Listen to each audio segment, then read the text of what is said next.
Hey guys, so today I'm going to be talking about pretty much just things I think that you should look out for when you're a first-time car buyer, kind of get into this is mostly for the JDM scene, but you know what? I consider myself a fairly genius individual, so you could probably relate this to a couple other areas if you're into that.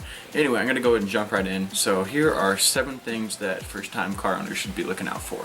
So to start off, gonna be honest, you are not gonna buy your dream car to start. So pretty much what this means is you're not gonna be able to go out and buy whatever your dream is. My dream is to own an FD RX-7, and that's not an FD RX-7. But with that, I think it's also good that you don't want to buy a car that you like. Make sure that it's gonna be something that you're gonna enjoy working on, something you're going to enjoy driving. You're gonna possibly even put a little money into, and I'm gonna kind of get you into the scene, kind of. You kind of learn about what's going on. Number 2, buy something you're willing to break. If you buy like a nice car, or even I bought this because this was a sweet $2,000 car that I was like, hey, rear wheel drive, manual, that's all I need. And it's old, 30 years old. I don't mind really if it breaks. It's not gonna be a big deal. I think I've had a good amount of issues with this car since I've owned it. Right away, realized there's a oil leak, or it burnt oil. Didn't even notice it until I ran out of oil, and my mechanic's like, hey, you have no oil in your car and it's gonna break. You're just lucky it didn't explode on you. I'm like, oh, okay. So I figured things out myself. There was one time I had a coolant leak and I had no idea it was a problem, but I ended up just taking things apart and figuring it out myself. You kind of step-by-step process. Pretty much find something that if it breaks, it's not like, oh no, there goes my dream, it's over, I don't know what to do. Find something you're willing to break and something you're gonna be willing to learn to work on. That kind of leads into my next point, which is you should do a lot of research. A lot of research before buying your car. I spent hours upon hours upon hours upon days upon months on Craigslist. I'd been looking for a car since I was 15 years old. Finally bought this when I was 18. That whole time I pretty much would spend at least 4 or 5 days a week just surfing through Craigslist looking for what popped up, what to look for, what not to look for. So I had a couple things in mind. I wanted the Japanese car just because I'm JDM fanboy, woohoo. That's me.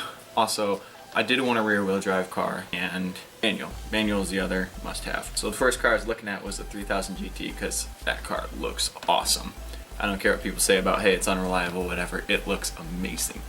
And I first saw that because it looked like my grandma's car. And my grandma has a FDR7, or did. Sold it 2 months before I got my license. It's brand new turbos, fully rebuilt it. Yeah, that sucks. I wish I had my grandma's car before she got rid of it. For $2,000. $2,000 running FDR7. She pretty much just gave away.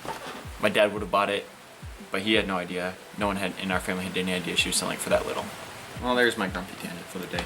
Where was I? Research, yes. Do a lot of research on the car before you buy. And then once you buy your car, you just do research on what's about the car. Like one of the first things I learned is that my car has a 7 MGE. It's a non-turbo version, which is the turbo version of the 7 MGT. Anyway, what I learned about this engine is that it commonly has head gasket failure, and it can have problems burning oil, which I may have both because I'm also losing coolant without a leak. And I get a bit more white smoke when I kind of floor it, so whatever.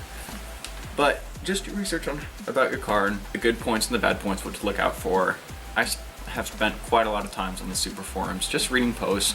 By now, if you buy a car from the 90s, pretty much every question that you have has been answered in a post somewhere. So spend a lot of time researching about those, finding out what's good, what's bad, what's good parts, what's bad parts. You know, just pretty much find everything you can, because if you're like me and this is your first car and you're a young dude working a minimum wage job just a couple days a week, you're not going to be able to afford much for your car very quickly. So if you spend all that extra time doing research, you could not only find the best parts, but end up in the long run saving money by finding which are the cheaper parts as in less money that will still work, other than the cheap parts from China that are going to break for you a month in. So that leads into my next point, which is point, I think, number 4, which is set up a budget. So for me, what I do is during the school year, I put 70% of my paycheck goes to college.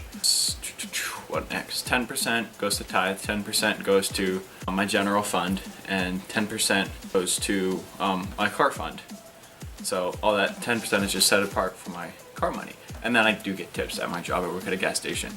And the tips go to whatever I want to. Usually I just throw them into the car money. Sometimes I'll use them to go out and binge and go get a bunch of Twizzlers, because Twizzlers are the key to life. If you didn't notice, my car looks like a Twizzler because... If you like red vines, this is the wrong channel for you. Please leave right now. I'm just kidding. Stay with me. Let's be friends. But set up a budget. I really don't recommend putting every single paycheck that you get into your car. Not only is it kind of financially irresponsible, but you know, when you're young and you start to get money, it's good to start out by setting up a budget, figuring out, so in the long run, things will work out better. For reference, my paycheck, I get 2 paychecks a month. They're roughly like $320 each, so do the math, that's $32 a paycheck. And car parts aren't cheap, so I'm looking to get wheels. Saving up since like April, May, I think end of April, maybe early May. No, it was in April, definitely in April. Saving up since April, I'm making this video mid-June, and I'm just over halfway now. But just be patient, it's gonna take a lot of time. That's my number 6 point, is you gotta be patient with your car. Things are gonna happen. You're not gonna be able to buy car parts really soon. Use that extra time, like I said, do the research, trying to figure out what to buy, what not to buy. Just enjoy it when you have, enjoy it while it's stock. People always say, hey, I'm gonna buy a car and keep it stock. You know, that's never gonna happen, so just enjoy it while it is. And just, yeah, have fun with it, but just know that things are gonna take a lot of time. Nothing is just gonna be overnight. You see those YouTube channels that, like BS for Bill, TJ Hunt, Mighty Car Mods, they're just able to buy parts. It seems like they're just able to buy parts whenever they need them, and they got an unlimited budget. But keep in mind that a lot of those guys, I know BS for Bill does it as a living, so he has to get the car parts, and the money he gets from YouTube goes to his car parts. But yeah, things aren't going to happen right away. You're not going to become a Mighty Car Mods overnight. So just be patient, enjoy it while you got it. I think I'm on number 6. I have a list like right there of what I need to look at, and I've kind of like jumped out of order. So this thing says number 5, but I think it's number 6, and I've kind of touched on it already, but it's work on your car yourself. I hear this a lot from young guys. Oh, I wish I could do something, but I don't know what I'm doing. I'm not a mechanic. I've never took any car classes. No one's able to teach me. I don't know what I'm doing.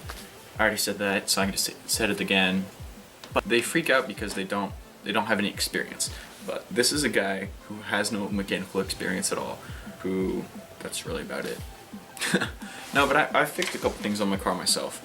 Air intake broke. Just a hose completely shattered off it. Flush coolant system. Start with the small things, fluids. I replaced my own oil. I replaced my own gearbox oil. These things are that I had no idea. Yeah, I didn't know how to replace my oil until I went and looked it up. And I was like, oh hey, 2 bolts, super easy. You just learn to figure things out in yourself. A lot of the things on old cars, which is, it's a mainly bad, but it's also good, is a lot of things that break on mine are hoses. So that's fairly easy to figure out. You gotta take your engine apart, just a little section at a time, and then replace the hose and put it all back together. It's a small part, but hey, it's something that you gotta figure out yourself. And this also ties back to the research about how if you don't know something, research it, and I can almost guarantee you there's something out there that'll tell you how to fix it yourself. And then my last point for you guys, number 7. Sorry this video is gonna take so long. I'll try to cut it down to, I'll say under 15 minutes, aiming for 10, but you know what? Who knows how long I'm talking, probably like 30 minutes now. Just make it your car. I see like my car account on, actually it's my only account on Instagram. I pretty much follow all cars and I see all sorts of builds online.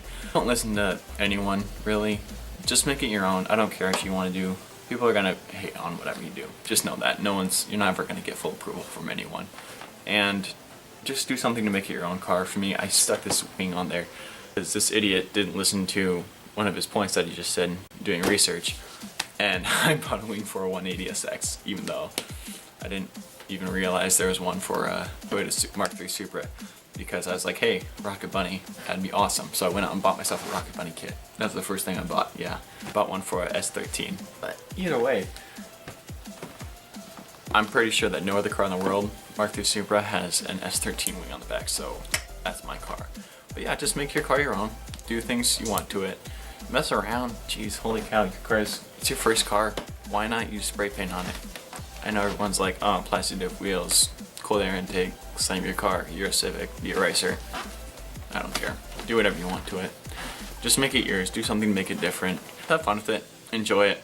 So going through the points really quickly, no clue if this is in order, this is the actual order of my list. It says, point number 1, you're not going to buy your dream car. Number 2, buy something you're willing to break. 3, set a budget. 4, do lots of research. 5, work on your car yourself. 6, be patient. And 7, make your car your own. So anyway, that's where I'm going to cut off this video right now. Sorry that I just kind of went on forever. I actually don't have any outro made up, so. Oh yeah, I did. Check out this cheesy line coming up. 3, 2, 1. Alright guys, so that's it for today. Gonna cut it off here. Keep your head in the sky and the heart on the road. And I will see you later. No, TJ Hunter does that. I can't do that. So I'll see you later. That's where we're in the video. Goodbye.